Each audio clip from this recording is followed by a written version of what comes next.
இந்த பார்வதி ஃபேன்ஸ் மீட்ன்ற பேர்ல ஊரை கூட்டி வச்சு வன்மத்தை கொட்டிக்கிட்டு இருக்காங்க அப்படின்ற மாதிரி தான் சொல்லணும். பார்வதி கமருதீன் இவங்க ரெண்டு பேரும் கல்யாணம் ஆயிடுச்சா அப்படின்ற மாதிரி பார்த்தீங்கன்னா காலையில் எந்திரிச்சு ட்விட்டர்ல போட்டிருக்கானுங்க. என்னடா அப்படின்னு போய் பார்த்தா ஃபேன்ஸ் மீட்ல மாலையை போட்டு கிட்டத்தட்ட பார்த்தீங்கன்னா விட்டா கல்யாணம் பண்ணி வச்சிருவாங்க போல ரெண்டு பேருக்கும். அந்த மாதிரி ஒரு சம்பவத்தை வந்து பண்ணிக்கிட்டு இருக்காங்க. பார்வதி என்ன பண்றாங்கன்னா பயங்கரமான ஒரு நரேட்டிவ் செட் பண்ணிட்டு இருக்காங்க. அதாவது இவங்க வந்து பார்த்தீங்கன்னா வீட்டுக்குள்ள பயங்கரமான ஒரு புனிதமான கேம் ஆடின மாதிரியும் அதுக்கு அநியாயமா இவங்களுக்கு ரெட் கார்டு கொடுத்தா மாதிரியும் அதுல உள்ள இருக்க திவ்யா கான வினோத் இவங்களெல்லாம் தவறா பேசின மாதிரியும் அதாவது இவங்கெல்லாம் பார்வதியை தவறா பேசிட்டாங்களா அவங்க வந்து பார்த்தீங்கன்னா மன்னிக்கவே மாட்டாங்களா மறக்கவே மாட்டாங்களா ஏமா என்னம்மா உருட்டு நீ அப்படின்ற மாதிரி தான் இருக்கு. சரி போற போக்கில் லைட்டா அவங்கள பார்த்தீங்கன்னா சூ அப்படின்ற மாதிரி சொல்லிட்டு போகணும்னு சொல்லுவாங்களே அந்த மாதிரி லைட்டா நம்மளும் ஒரு சூன்னு சொல்லிட்டு போவோம். என்ன விஷயம்னு பார்த்தீங்கன்னா பார்வதிக்கும் கமருதீனுக்கும் ஃபேன்ஸ் மீட் நடத்துறாங்க. ஓகேங்களா ஒவ்வொருத்தராக நடத்திட்டு இருக்காங்க. கானா வினோத் கூட நடத்திருக்காங்க. மேபி கானா வினோத்தை பற்றி நான் அடுத்த வீடியோவில் சொல்கிறேன். ஒரு மேட்டரை ஒன்று சொன்னார். ஸோ அது நெக்ஸ்ட் வீடியோவில் பார்க்கலாம். மெயினாக பார்த்தீங்கன்னா பார்வதியும் கமருதீனும் ஃபேன்ஸ் மீட்டில் என்ன பண்ணாங்க எதுக்காக இந்த அளவுக்கு வைரல் ஆகிட்டு இருக்கு ட்விட்டரில் இப்போ பார்த்தீங்கன்னா ட்ரெண்டிங்கில் இருக்காங்க. அப்போ அந்த பிஆர் டீம் என்ன வேலை பார்க்குது அப்படின்னு நம்ம டவுட் வரும்ல அதுதான் இந்த வீடியோவில் பார்க்க போகிறோம். சீரியஸ்லி சொல்கிறேன் பார்வதி உன்னோட கிளவர் மைண்ட் ரொம்ப கிளவர் மணின்னு அப்படின்ற மாதிரி சொல்ல தோணுது. இப்போ வரைக்கும் மக்களை நம்ப வைக்க ட்ரை பண்ணுறீங்க பார்த்தீங்களா. விஜய் பாருன்னு ஹேஷ்டாக போட்டு தெறிக்க விட்டுட்டு இருக்காங்க. இதை ஃபேன்ஸ் பண்ணுறாங்கன்னு மட்டும் சொல்லுங்க. சத்தியமாக சொல்கிறேன் மனசாட்சி இல்லாமல் என்னையா நீங்கள் நம்ப வைக்கிற ட்ரை பண்ணுறீங்க. பிக் பாஸ் முடிஞ்சு போச்சு. இப்போ வந்து என்ன நரேட்டிவ் செட் பண்ணுறீங்க. பீப்புள் வின்னர் வந்து இவங்க தான் அதாவது எப்படி பார்வதி தான் டைட்டில் வின்னர் வந்து திவ்யானா இவங்களுக்கு பார்த்தீங்கன்னா ஒரு டைட்டில் மாதிரி ஒரு ஃபோட்டோவை கொடுத்து அதாவது ஏஐல யார வேணா டைட்டில் வாங்கின மாதிரி போட்டோ ரெடி பண்ணிக்கலாம். அந்த ஃப்ரேமை வந்து பார்த்தீங்கன்னா கரெக்டாக செட் பண்ணி கொடுக்குறதும் இவங்க அதை வாங்குறதும் ஐயய்ய இது என்னடா இது கன்றாவியா இருக்கு அப்படின்ற மாதிரி தான் இருக்கு. சீசனே முடிஞ்சாலும் என்னோட இந்த மாதிரி செயல்கள் வந்து முடியவே முடியாது. அதுக்கு ஒரு எண்டே இல்லடா அப்படின்ற மாதிரி தான் இருக்கு. ஃபேன்ஸ் மீட்ன்ற பேர்ல ஃபேன்ஸ் மீட் தாங்க கூப்பிட்டாங்க கலாட்டா சைடில் வச்சாங்க. அதெல்லாம் ஓகே ஃபேன்ஸ் மீட்டில் கலந்துக்கிறீங்களா டீசெண்டாக 4 கேள்விக்கு ஆன்சர் பண்ணீங்களா ஃபேன்ஸ் கூட வைப் பண்ணீங்களா அப்படின்ற மாதிரி போயிடணும். அதை விட்டுட்டு நீங்கள் ஆடின கேம் வந்து ஒரு பயங்கரமான கேம் மாதிரியோ உங்களுக்கு அநியாயம் நடந்த மாதிரி ஒன்று பேசுறீங்களே இதை பார்த்துக்கிட்டுலாம் பொறுத்துக்கிட்டு இருக்க முடியாதுங்க. இன்னொன்று இப்போ எடுத்து பார்த்தீங்கன்னா அதை வச்சு டைட்டில் வின்னர் திவ்யாவையும் வினோத் எல்லாரையும் மட்டும்தான் தாக்குன்னு தாக்கிட்டு இருக்காங்க. பாருங்கடா இதுதான்டா உண்மையான வந்து வின்னருக்கான ஒரு அர்த்தம். அங்கே இருக்க 4 ஆன்டிங் வந்து கூச்சல் போட்டோன்னே அவ்வளோதானா எம்மா 106 நாள் ஷோ பார்த்துருக்கோமா நாங்கள் ஓகே எங்ககிட்ட உருட்டாதமா அப்படின்ற மாதிரி தான் இருக்கு. என்ன உருட்டுறாங்கன்றீங்க. ஒரு பக்கம் இது வினோத் இருக்கார்ல வினோத் வந்து பார்த்தீங்கன்னா பார்வதி வெளியே வரும்போது மேட்டர் சொல்லியிருப்பாரு. ஆக்சுவலாக அவன் அழியறதுக்கு காரணமே நீ தான். அந்த கடைசி நாள் சண்டை வந்துருக்குல்ல அவன் அழியறதுக்கு காரணமே நீ தான். அவன் வாழ்க்கையை அழிஸ்டடி அப்படின்ற மாதிரி பார்த்தீங்கன்னா பயங்கரமாக கழுவி ஊற்றிருப்பாரு. அது உண்மைதான் இல்லைன்னு சொல்ல முடியாது. பட் இந்த விஷயத்தை அவர் சொன்னதுக்கு அப்புறம் இப்போவும் சொல்றாங்க வினோத் பேசின அந்த வார்த்தையில என்னால் தாங்கவே முடியல. பிளஸ் திவ்யா சொன்னாங்களே கிளம்பிடி வெளியே போடி அப்படின்ற மாதிரி சொன்னாங்களா அந்த வார்த்தையை ஏற்றுக்கவே முடியாதா. ஸோ இந்த மாதிரி ஒவ்வொருத்தராக மென்ஷன் பண்ணி இவங்க சொன்ன வார்த்தைகள்லாம் நான் என்னால் பார்த்தீங்கன்னா மறக்கவே முடியாது மன்னிக்கவே முடியாது அப்படின்ற மாதிரி அவங்க சொல்ல கீழே ஸ்டேஜ் கீழே இருக்க ஒரு 4 ஆன்டிங்க வந்து என்ன பண்ணுறாங்க இங்கிருந்து மன்னிக்காதீங்கன்னு அவங்க கத்த செட் பண்ணி பக்காவாக கூட்டு போயிருக்காங்க அப்படின்னு நம்ம சொல்ல தோணுது. எனக்கு என்னன்னா அப்படி நீங்கள் மட்டும் செட்டிங் ஆடியன்ஸ் ஒரு 50-60 பேர் இருக்காங்கன்னு வச்சுக்கோங்களேன் ஒரு 50 மெம்பர்ஸ்னு வச்சுக்கோங்களேன். இங்கே வேசார்பாடில் வீட்டு பக்கத்தில் நடந்தது. ஸோ நான் கூட போகலான்னு நினச்சேன். ஆனால் இதுக்கு போகிறது இதை விட ஒரு அசிங்கம் வேறு எதுவும் இருக்காது அப்படின்ற மாதிரி விட்டுட்டேன். என்ன விஷயம்னு பார்த்தீங்கன்னா ஒருத்தவங்க சூப்பராக கேம் ஆடி அன்ஃபேராக ஒரு எவிக்ஷன் நடந்து ஸோ அதுக்கு வந்து பார்த்தீங்கன்னா நம்ம போய் கலந்துக்கிட்டோன்னா ஓகே இவங்க ஆடினதே ஒரு அழிச்சாட்டியமான இவங்க ஆடின கேமை என்ன சொல்கிறதுனே தெரியல. நான் இப்போ அந்த சில வார்த்தைகள் வந்து மென்ஷன் பண்ணக்கூடாதுன்னு நினைக்கிறேன். உங்களுக்கு ட்விட்டர் பக்கம் போனீங்கன்னா தெரியும் பார்வதியை வந்து என்ன வார்த்தை சொல்லி அந்த டேகை போட்டு கூப்பிடுறாங்க அப்படின்ற மாதிரி நான் சொல்லக்கூடாதுன்னு நினைக்கிறேன். பட் அந்த டேக்கு ஏற்ற மாதிரி தாங்க பார்வதி நடந்துக்கிறாங்க. என்ன பார்வதி நீங்கள் ட்ரை பண்ணுறீங்க இப்போ உங்கள் டீம் என்ன ட்ரை பண்ணிட்டு இருக்கு எனக்கு அதை மட்டும் சொல்லுங்களேன். என்ன நீங்கள் தான் இப்போ டைட்டில் வினராமா இப்போ அந்த ஏஐயில் எடிட் பண்ண மாதிரி நீங்களே மக்களை இப்போ நம்ப வைக்கிறீங்க. அதானே ஷோ ரன்னர் நீங்க தான் பிபி ரன்னர் நீ தான் நோ பாரு நோ பிபி அப்படின்ற மாதிரி அப்போ உருட்டிட்டு இருந்தீங்க. இப்பயும் அதுதான் இப்போ பார்வதி தான் பார்த்தீங்கன்னா இந்த பிக் பாஸே ஓட்டினது அதனால அவங்க தான் பீப்புள் வின்னர். ஐயோ என்னடா டைட்டில் வின்னர் ஒரு ஆள் தான்டா அதை ஆளுக்கு கூறு போட்டு வைக்கிறீங்களா பீப்புள் வின்னர் அப்புறம் பார்த்தீங்கன்னா எப்படி சொல்றது ஷோ ரன்னரு என்னென்னமோ பார்த்தீங்கன்னா பிச்சு எடுத்துட்டு போயிட்டு இருக்காங்க. எனக்கு அது இது புரியவே இல்லை. இது சீசன் 8ல இருந்தா இது ஆரம்பிச்சது. இந்த மாதிரி பார்த்தீங்கன்னா ஒருத்தவங்க டைட்டில் வின்னர் இன்னொருத்தவங்க பீப்புள் வின்னர் அப்படின்ற மாதிரி ஆரம்பிச்சானுங்க. விடமாட்டானுங்க. அதாவது அவங்களுக்கு ஒரு டேக் போட்டு எத்தனை வின்னரா ஒரு ஷோக்கு ஒரு வின்னர் தான். அது ஒரு கேம் ஷோ தானே அதுல ஒரு வின்னர் ஒரு ரன்னர் அப்படிதான் இருக்கணும். இதுல வந்து பாத்தீங்கன்னா வின்னர்லயே பாத்தீங்கன்னா கேட்டகரி வைஸ் இவங்க அடிக்கிட்டே போயிட்டு இருக்காங்க.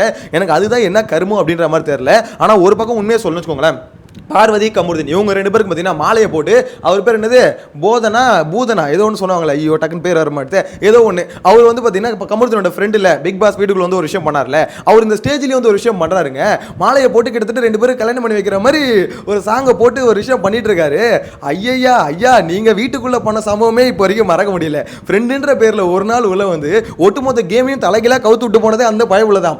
அவனாவது பரவாயில்ல அதுக்கப்புறம் கொஞ்சம் சேராமல் இருந்திருப்பான். இந்த இடத்துல பார்வதி சொல்கிறாங்க எல்லாத்துக்கும் காரணம் பார்வதி தான், எல்லாத்துக்கும் காரணம் பார்வதி அப்படின்னு சொல்லிட்டு என் மேலே பழிய போட்டாங்க அப்படின்ற மாதிரி சொல்கிறாங்க. எனக்கு என்ன புரியலன்னா, உங்கள் மேலே பழிய போட்டாங்களா இல்லை அங்கே அதுதான் நடந்ததா? இப்போ பார்வதி அங்கே ஒன்றுமே பண்ணல, இல்லை பார்வதி ஒன்றுமே பண்ணல. கமருதீன் வந்து மக்ருதீன் வந்து ஒரு அடியாள். ஆக்சுவலாக லிட்டரலாக சொல்கிறேன், கமருதீன் வந்து ஒரு அடியாளுக்கு என்ன பண்ணுவானா, ஒரு வேலையை கொடுத்தா செய்வான், கரெக்டாக? அதை தான் கமருதீன் வந்து வீட்டுக்குள்ளே பண்ணா அப்படி.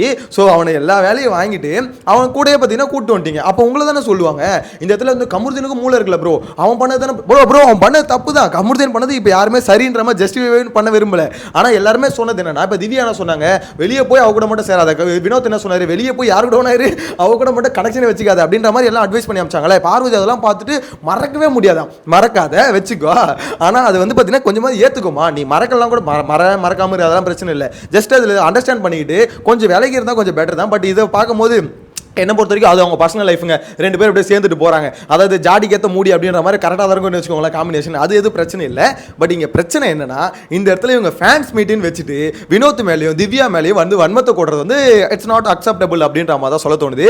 இன்னும் காண்டு போகலை திவ்யா கார் டாஸ்கில் விட்டு அடி அந்த மாதிரி. ஸோ அந்த அடி வந்து பார்த்தீங்கன்னா இன்னும் தலைவியால் மறக்க முடியல.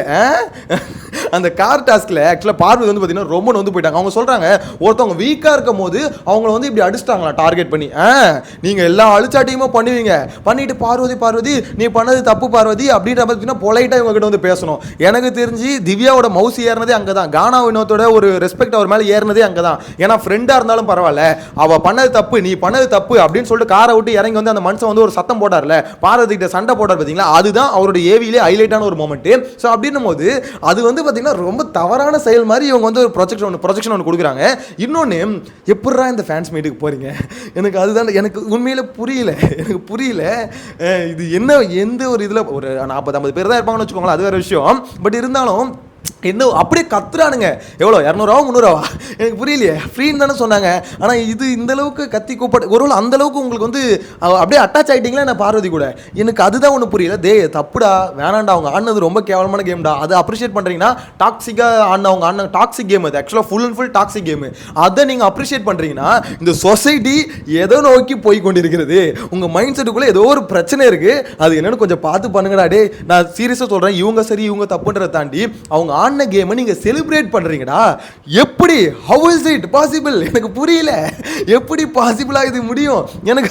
எனக்கு உண்மையில ஆச்சரியமா இருக்கு. எப்படிரா பார்வதி பண்ற கேமை உங்களால வந்து என்ஜாய் பண்ண முடியும், அவங்க ஆடின கேமை என்ஜாய் பண்ண முடியுது? தூக்கி வச்சு நான் இது வந்து சில பேர் சொல்லுவாங்க வைத்தறிச்சல்ல கதறு ட்விட்டர்ல அவனுங்க டீமே போட்டுக்கிறானுங்க, பார்வதியோட மாச பாத்தீங்களா ஹேட்டர்ஸ் எல்லாம் கதறுங்கடா. டேய் ஏன்டா இந்த மாதிரி பண்றீங்க, எல்லாம் கழுவி தாண்டா ஊத்துறாங்க, கதறது இல்லை. இவனுங்க என்ன பண்றானுங்க, அதை வந்து வேற மாதிரி அப்படி ஒரு நரேட்டிவ் சூப்பரா செட் பண்றாங்க. இவங்க தாங்க வின்னரு, இவங்க தாங்க ஷோ ரன்னரு அப்படின்ற மாதிரி ஒரு நரேட்டிவ் செட் பண்ணி இப்போ வந்து பார்த்தீங்கன்னா என்ன மேட்டர், நான் உங்களுக்கு தெரியும், டைட்டில் வின்னர் பார்வதி தான், உண்மையான டைட்டில் வின்னர் பார்வதி தான் அப்படின்ற மாதிரி நரேட்டிவ் செட் பண்ணுறாங்க. என்ன விஷயம்னா, ஒரு ஃபோட்டோ ஃப்ரேமை ஏஐயில் எடிட் பண்ணி நீங்கள் உங்களுக்கு அதுதான் டைட்டில் வின்னர் நீங்கள் நினச்சிட்டு இருந்தீங்கன்னா அதுக்கு உங்களுக்கு அப்பயே 50 நாள்லேயே வெளியே வந்தால் குத்துருப்போமே, இந்தாங்க பார்வதி நீங்கள் தான் டைட்டில் வின்னர் அப்படின்ற மாதிரி. அவன் வந்து பார்த்தீங்கன்னா 106 நாள் ஒரு ஷோ நடத்தி கடைசியில் ஒரு வின்னர் அனௌன்ஸ் பண்ணி டைட்டில் கொடுத்து கப்பை கொடுப்பாங்களாம். இவங்க வந்து ஒரு ஃப்ரேம் வாங்கிட்டு நாங்கள் தான் டைட்டில் வின்னர். ஏண்டா இதெல்லாம் உங்களுக்கே அழிச்சாட்டியமா தெரியல அப்படின்ற மாதிரி தான் இருக்குது. இன்னும் நிறைய மேட்டர் இருக்கு, இப்போதைக்கு ப்ரோமோ மட்டும் தான் விட்டுருக்காங்க, அடுத்தடுத்து வரட்டும், அடுத்தடுத்த வீடியோவில் நானும் வருவேன். ஆக்சுவலாக இப்போ ட்விட்டரை பார்க்கும்போது இன்னும் அப்படியே சொல்றது எரியுது. உண்மையிலே சொல்கிறேன், எப்படி நம்ம கண்ணு முன்னாடியே ஒரு ஃபேக் நரேட்டிவ் ஒரு டீம் செட் பண்ணிட்டு இருக்கு, அதை வந்து நம்ப வைக்க ட்ரை பண்ணுது பப்ளிக்கை. அக்செப்ட் பண்ண முடியல, இது அக்செப்ட் பண்ண முடியாது, கண்டிப்பாக பேசி தான் ஆகணும். எனிவேஸ் உங்களோட கருத்து கமெண்ட்டில் மென்ஷன் பண்ணுங்க. இந்த இடத்துல நான் பார்வதியை குறை சொல்கிறது அப்படின்றத தாண்டி அவங்க ஆடின கேமை அவங்க ஜஸ்டிஃபை பண்ணுறாங்க, ஏன்னா அவங்க கேமை அது ஜஸ்டிஃபை பண்ணுறாங்க, பார்க்குற ஆடியன்ஸாக இருந்து நிறைய பேர் அதை சப்போர்ட் பண்ணுறாங்க, அந்த கேமை ஜஸ்டிஃபை பண்ணுறாங்க அப்படின்றது எனக்கு புரியல, எப்படின்னு அதை ஏற்றுக்க புரியல. எனவே உங்களோட கருத்து கமெண்ட்டில் சொல்லுங்கள். நெக்ஸ்ட் வீடியோவில் மீட் பண்ணலாம். Tata bye by. நெக்ஸ்ட் வீடியோவில் வந்து பார்த்தீங்கன்னா கானா வினோத் ஃபேன்ஸ் மீட் நடந்ததில்ல, அதையும் சேர்த்து கவர் பண்ணலாம்.